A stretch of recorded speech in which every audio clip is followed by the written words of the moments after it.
Hello students, मैं professor Ashwin ढाले, गंधेश commerce classes ओंकार नगर की तरफ से। सबसे पहले मैं वो सारे बच्चों को कॉन्ग्रेचुलेट करना चाहता हूँ जो अभी 12th की स्टेट बोर्ड और सीबीएसई बोर्ड के एग्जाम में अच्छे मार्क से पास हुए हैं। ठीक, तो congratulations to all the students who cleared board examination 2K20। ठीक, अब हमारा 12th का बोर्ड का एग्जाम तो हो गया सर, हमारे रिजल्ट भी लग गए और हमें अच्छे मार्क्स भी मिल गए। अब हम डिग्री कोर्स करना चाहते हैं। तो डिग्री कोर्स करने के लिए हमें नागपुर यूनिवर्सिटी में एडमिशन लेनी है। बराबर, ये सब के बच्चों के भी मन में और उनके पेरेंट्स के मन में ये सब उथल पुथल चल रहा है कि नागपुर यूनिवर्सिटी में हम कैसे एडमिशन लें, कौन से कॉलेज में एडमिशन लें। तो इस साल कोविड की वजह से नागपुर यूनिवर्सिटी ने थोड़ा एडमिशन का प्रोसेस जो है वो थोड़ी चेंज की है। ठीक, उन्होंने कल अपने साइट पर एक शेड्यूल कॉमन एडमिशन का एक शेड्यूल उन्होंने अपने साइट पर अपलोड किया था, लेकिन सारे चीज़ों को ध्यान में रखते हुए, कोविड को ध्यान में रखते हुए उनको लगा कि जो हमने शेड्यूल बनाया है वो थोड़ा कम समय का है, हमने बच्चों को ज़्यादा समय देना चाहिए। देखिए बच्चों, यूनिवर्सिटी ने भी आपके बारे में सोचा है, ज़्यादा समय देना चाहिए, इसीलिए उन्होंने आज अभी थोड़ी देर पहले ही नया नोटिफिकेशन रिवाइज शेड्यूल क्या किया है, अपने साइट पर अपलोड किया है। ठीक, तो आज मैं आपको वो शेड्यूल और उसकी सारी प्रोसेस मैं एक शॉर्ट वीडियो के जरिए आपको एक्सप्लेन करना चाहता हूं। ठीक, तो सबसे पहले आपको यह डिसाइड करना है कि आपको कौन से कोर्स में एडमिशन लेनी है। ठीक है, तो आप 12th कॉमर्स पढ़े होंगे, 12th साइंस पढ़े होंगे, तो उनके लिए भी वो फर्स्ट ईयर की एडमिशन की प्रोसेस सेम है। बराबर, तो कौन से कोर्सेस, तो मैं गंधेश कॉमर्स क्लासेस ओंकार नगर की तरफ से बता रहा हूं, इसलिए मैं कॉमर्स कोर्सेस पर ज्यादा तवज्जो दूंगा। ठीक, तो आपके पास जो कोर्सेस अवेलेबल है कॉमर्स के लिए, जो कि है B Com bachelor in commerce, then BBA bachelor of business administration and B Com with computer application, that is BCCA। BCA भी है, लेकिन BCA अलग है और BCCA अलग है। जो बच्चा 12th कॉमर्स के बाद LLB करना चाहता है तो वो क्लैट की एग्जाम दे करके LLB की एडमिशन ले सकता है।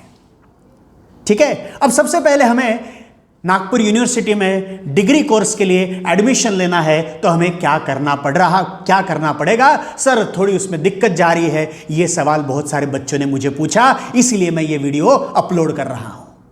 ठीक, तो सबसे पहले आपको रजिस्टर्ड करना है नागपुर यूनिवर्सिटी के पोर्टल पर, https://rtmnu.university। इस पोर्टल पर जाकर वहां रजिस्ट्रेशन फॉर्म है ऑनलाइन। वो ऑनलाइन रजिस्ट्रेशन फॉर्म आपको क्या करना है, सबसे पहले फिल करना है। आपके बारे में सारी इंफॉर्मेशन वहां पूछी गई है, वो इंफॉर्मेशन करेक्ट आपको वहां फिल करनी है। वो फिल करते समय आपको कुछ डॉक्यूमेंट्स भी अपलोड करने के लिए कहेंगे। तो डॉक्यूमेंट जो अपलोड करना है वो आपकी 10th की मार्कशीट और आपके 12th की मार्कशीट अपलोड करनी है। सर 12th की मार्कशीट तो नहीं मिली है, तो आपका नेट से निकाला हुआ सॉफ्ट कॉपी होगा कि नहीं? नेट से जो आपने सॉफ्ट कॉपी निकाली है, उस सॉफ्ट कॉपी को आप क्या करेंगे, वहां अपलोड करेंगे। ठीक है, तो सबसे पहले क्या करना है, यूनिवर्सिटी के पोर्टल पर जाना है। बराबर, कौन सा, https://rtmnu.university, वहां पर जाकर आपको रजिस्ट्रेशन करना है। बराबर, वहां डॉक्यूमेंट्स अपलोड करने हैं, 12th की मार्कशीट और 10th की मार्कशीट। 12th की जो मार्कशीट है, जो आपकी ऑनलाइन की है, वही आप वहां अपलोड करेंगे। उसके बाद वहां से एक नंबर जनरेट होगा, ARN number, admission registration number, और वहां से एक प्रिंट आउट भी निकलेगी। जो आपने यूनिवर्सिटी में रजिस्ट्रेशन किया है उसकी एक प्रिंट आउट रहेगी। वो प्रिंट आउट लेकर के आपको जिस कॉलेज में आपको एडमिशन लेनी है उस कॉलेज में जाकर क्या करना है, उस कॉलेज का एडमिशन फॉर्म आपको फिल करना है। उस कॉलेज का एडमिशन फॉर्म आपको क्या करना है, फिल करना है। बहुत सारे कॉलेजेस ने कोविड को ध्यान में रखकर सारी प्रोसीजर ऑनलाइन कर दी है, ठीक है। तो ऑनलाइन के जरिए ही आप क्या कर सकते हो, घर में बैठकर ही आप आपका कॉलेज का भी रजिस्ट्रेशन कर सकते हो। तो रिस्पेक्टिव कॉलेजेस, जिस कॉलेज में आपको एडमिशन लेना है उस कॉलेज में जाकर के आप उस कॉलेज की वेबसाइट पर जाकर के आप क्या कर सकते हो, वहां रजिस्ट्रेशन मतलब एडमिशन के लिए अप्लाई कर सकते हो। आपको लगता है कि मैं 4 कॉलेज में अप्लाई करना चाहता हूं, तो जरूर कीजिए, वो ऑप्शन आपके पास है। 4 में करो, 10 में करो या 15 में करो, ठीक है। तो ARN नंबर जनरेट करो और जिस कॉलेज में एडमिशन लेना है उस कॉलेज में जाकर क्या करो, अप्लीकेशन करो, ठीक है। आप ऑनलाइन भी एप्लीकेशन कर सकते हो यदि उस कॉलेज ने वैसी फैसिलिटी प्रोवाइड की होगी तो, ठीक। उसके बाद ये कब तक करना है, तो उसके लिए ना नई रिवाइज गाइडलाइन आई है। तो वो मैंने अभी देख रहा था तो मुझे नई रिवाइज गाइडलाइन मिली, तो वो डेट्स मैं आपको बता देता हूं। जो रजिस्ट्रेशन स्टार्ट होगा 17 जुलाई से, 17 जुलाई से, डेट ध्यान में रखो बच्चों, 17 जुलाई से लेकर के 12 अगस्त तक, 17 जुलाई से लेकर के 12 अगस्त तक आप क्या कर सकते हो, रजिस्ट्रेशन कर सकते हो। कहां, यूनिवर्सिटी की साइट पर भी और रिस्पेक्टिव कॉलेज में भी आप एप्लीकेशन फॉर्म भर सकते हो।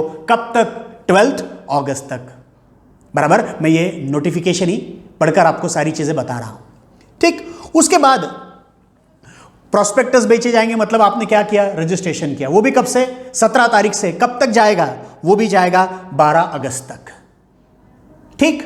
उसके बाद हर एक कॉलेज अपनी मेरिट लिस्ट बनाएगा। हर एक कॉलेज क्या करेगा, अपनी मेरिट लिस्ट बनाएगा, बराबर। कब तक, तो वो मेरिट लिस्ट बनाई जाएगी 17 अगस्त को। मेरिट लिस्ट बनाई जाएगी 17 अगस्त को। देखिए, यूनिवर्सिटी में आपको रजिस्ट्रेशन करना है कब तक, 12 अगस्त तक। उसके बाद प्रोस्पेक्टस आप रिस्पेक्टिव कॉलेज से क्या कर सकते हो, खरीद सकते हो। Last date for submission of application form to the college along with registration slip. Registration slip मतलब कौन सी, जो आपने यूनिवर्सिटी में रजिस्ट्रेशन किया ना उसकी स्लिप। कब तक, अप टू 14 अगस्त। वो भी डेट बढ़ा दी है बच्चों, अप टू 14 अगस्त। 14 अगस्त तक आप क्या कर सकते हो, आप आपका आवेदन पत्र, that means application form to respective colleges आप क्या करोगे, सबमिट करोगे।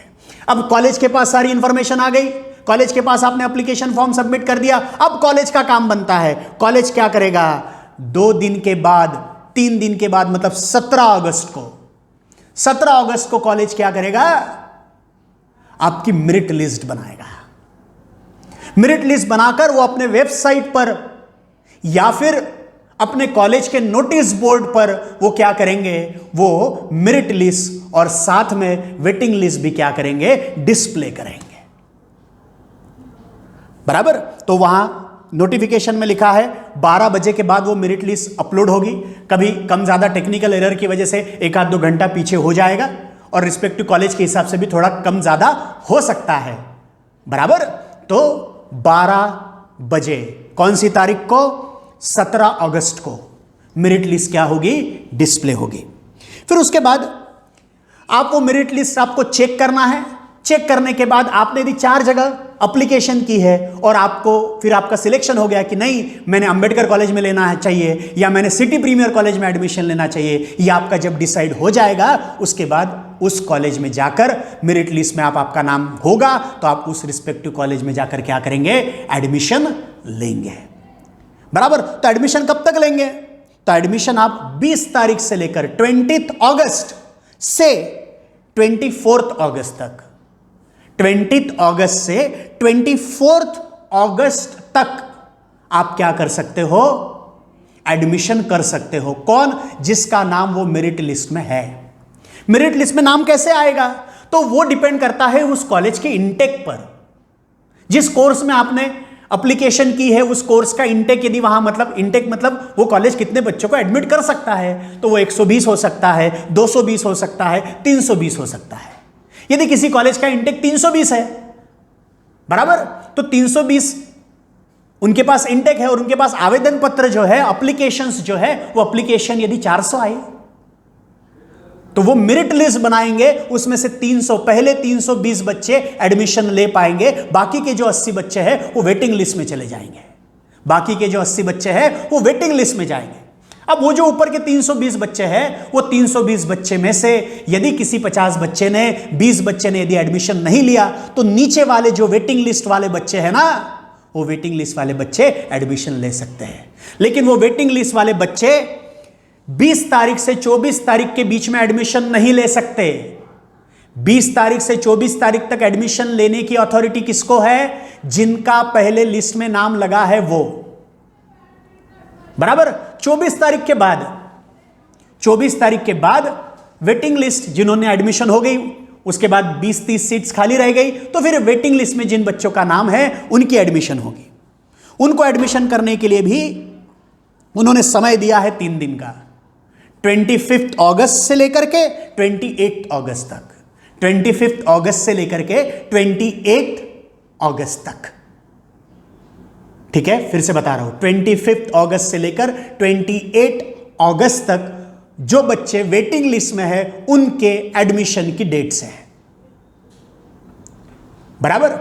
उसके बाद यदि किसी कॉलेज में सीट्स अवेलेबल रही, तो वो बाद में स्पॉट एडमिशन दे सकते हैं कैंडिडेट्स को देख करके, बराबर। तो सबसे पहला काम क्या है? फिर से मैं एक बार रिवाइज कर देता हूं। सबसे पहला काम क्या? यूनिवर्सिटी के पोर्टल पर जाकर रजिस्ट्रेशन करना। वहां से रजिस्ट्रेशन स्लिप जनरेट होगी। वो रजिस्ट्रेशन स्लिप लेकर के जिस कॉलेज में आपको एडमिशन लेना है उस कॉलेज का एप्लीकेशन फॉर्म, प्रोस्पेक्टस खरीद कर आप क्या करोगे? एप्लीकेशन करोगे। कब तक एप्लीकेशन करेंगे? वो डेट मैंने आपको बता दी है। वो कब तक है? मेरे ख्याल से 12 अगस्त तक है, 12 अगस्त तक। उसके बाद 12 अगस्त तक आप यूनिवर्सिटी के साइट पर क्या करेंगे? रजिस्ट्रेशन करेंगे।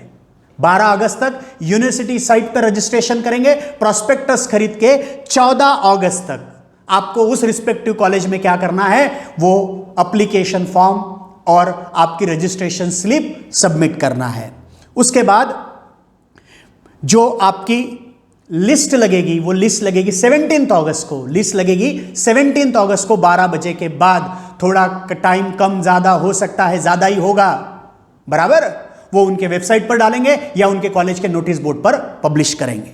उसके बाद 20 अगस्त से लेकर के 24 अगस्त तक जिनका नाम मेरिट लिस्ट में आया है, पहले लिस्ट में लगा है, वो बच्चे एडमिशन ले सकते हैं, बराबर। उसके बाद वेटिंग लिस्ट आएगी, वो रिस्पेक्टिव कॉलेज के अनुसार वेटिंग लिस्ट बनेगी और वो वेटिंग लिस्ट में जो बच्चे हैं उनका एडमिशन होगा 25 तारीख से लेकर 28 तारीख तक, बराबर। और वो होने के बाद यदि किसी कॉलेज में सीट्स अवेलेबल है और किसी कैंडिडेट को एडमिशन नहीं मिली, तो वो ऐसे कॉलेज में जाएंगे जहां सीट्स अवेलेबल होगी और वो वहां स्पॉट एडमिशन कर सकते हैं। लेकिन स्पॉट एडमिशन के जो अधिकार है वो रिस्पेक्टिव कॉलेज के पास है, ठीक है। मेरे ख्याल से ये मैंने सारी जानकारी आपको फर्स्ट ईयर के एडमिशन प्रोसेस की दे दी है, क्योंकि ये इस साल नई गाइडलाइन RTMNU ने, मतलब नागपुर यूनिवर्सिटी ने इशू की है कोविड को ध्यान में रखते हुए, ठीक है। सारे डिग्री कोर्सेज के बारे में, जैसे बीकॉम हो गया, BBA हो गया, BCCA, इसके बारे में सारी जानकारी मैं मेरे नेक्स्ट वीडियो में आपको प्रोवाइड कर रहा हूं, ठीक। ऐसे ही नोटिफिकेशन और अपडेट्स के लिए आप हमारा YouTube चैनल सब्सक्राइब कीजिए और जरूर बेल आइकन को क्लिक कीजिए। Thank you.